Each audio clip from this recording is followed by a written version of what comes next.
அனைத்து உரிமை குரல் நண்பர்களுக்கும் வணக்கம். மூத்த பத்திரிகையாளரான ரவீந்திரன் துரைசாமி பார்த்தீங்கன்னா, அரசியலை பொறுத்த வரைக்கும் சீமான் ஒரு மேதையாக தான் தெரிகிறாரு அப்படின்ற விஷயத்த ரொம்ப வெளிப்படையாக சொல்லியிருக்காரு. இது குறித்து வீடியோவில் முழுமையாக பார்க்க போகிறோம், வாங்க பார்க்கலாம். தமிழ்நாட்டில் இருக்கக்கூடிய முக்காவாசி அரசியல் விமர்சகர்கள் பார்த்தீங்கன்னா, திமுகவுடைய கைக்கூலிகளை தான் இயங்கிட்டு இருக்காங்க அப்படின்றதுல எந்தவித மாற்று கருத்துமே இல்லை அப்படின்னு சொல்லலாம். எதற்கு உதாரணங்கள் அவங்க கொடுத்துருக்கக்கூடிய நேர்காணல்கள் பார்த்தாலே அவங்க நாம் தமிழ் கட்சியை எந்த அளவுக்கு பின்னுக்கு தள்ளி பேசுறாங்க அப்படின்னும், திமுக கட்சியை சம்பந்தமே இல்லாம எப்படி உயர்த்தி பேசுறாங்க அப்படின்றது தெள்ள தெளிவாக புரிய வரும். இந்த வகையில இது எல்லாத்துக்குமே ஒரு விதிவிலக்காக இருக்கக்கூடியவர் தான் பத்திரிகையாளர் ரவீந்திரன் துரைசாமி. இவர் பாத்தீங்கன்னா சீமானுடைய ஆரம்ப கட்ட காலத்துல இருந்தே சீமான் மக்களிடையே எந்த அளவுக்கு சென்றடைகிறாரு அப்படின்னும், மக்கள் மத்தியில சீமானுக்கு எந்த அளவுக்கு ஆதரவு இருக்கு அப்படின்ற எல்லா விஷயங்களுமே விலாவாரியாக பேசிட்டு வந்துட்டு இருக்காரு. இந்த ஒரு காரணம்னாலேயே ரவீந்திரன் துரைசாமியை பாத்தீங்கன்னா சீமானுக்கு சொம்பு அடிக்கிறாரு, சீமானுக்கு இவர் ஒரு கைக்கூலியாக செயல்படுறாரு அப்படின்னு திமுகவுடைய கைக்கூலிகள் இவர் மேல முத்திரை குத்திட்டு வந்துட்டு இருக்காங்க.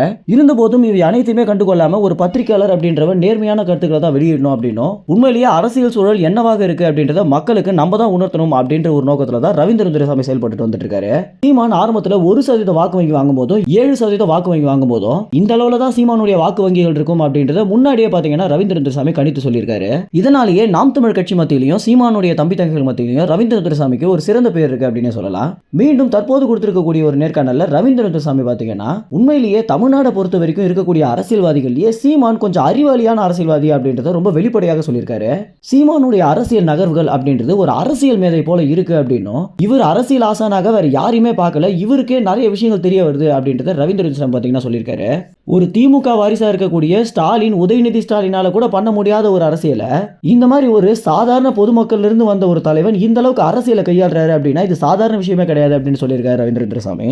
நாம் தமிழ் கட்சியிலிருந்து வந்த உறவுகள் பாத்தீங்கன்னா எம்ஜிஆர் கூட சீமானை ஒப்பிடுறது எனக்கு பிடிக்கல அப்படின்னு விமர்சனங்களை வச்சாலுமே, உண்மையிலேயே சீமானை எம்ஜிஆர் கூட தான் ஒப்பிட வேண்டியது இருக்கு அப்படின்னும், எம்ஜிஆர் எப்படி திரைத்துறையில் இருக்கும் போதே அவருக்கு அரசியல் மேல ஆர்வம் வந்து அவர் ஒரு புது அரசியலை முன் வச்சாரோ, அதே மாதிரி தான் சீமான் பாத்தீங்கன்னா ஒரு இயக்குனராக இருந்து அதற்கு பிறகு அரசியலில் நுழைஞ்சு ஒரு புதிய அரசியலை தமிழ்நாட்டில் முன் வச்சு நகர்ந்துட்டு இருக்காரு. இதுவே பாத்தீங்கன்னா அவரை எம்ஜிஆரோட தான் ஒப்பிட தோணுது அப்படின்னு ரவீந்திரன் துரைசாமி சொல்லியிருக்காரு. அது மட்டும் இல்லாம எம்ஜிஆர் எப்படி தனக்கென ஒரு பாதையை உருவாக்கினாரோ அந்த மாதிரி சீமானோ தனக்கென ஒரு பாதையை உருவாக்கி தமிழ்நாட்டில் இருக்கக்கூடிய இளைஞர்களை அவருக்கு படைத்தளபதியாக மாத்திட்டு இருக்காரு அப்படின்னு சொல்லியிருக்காரு.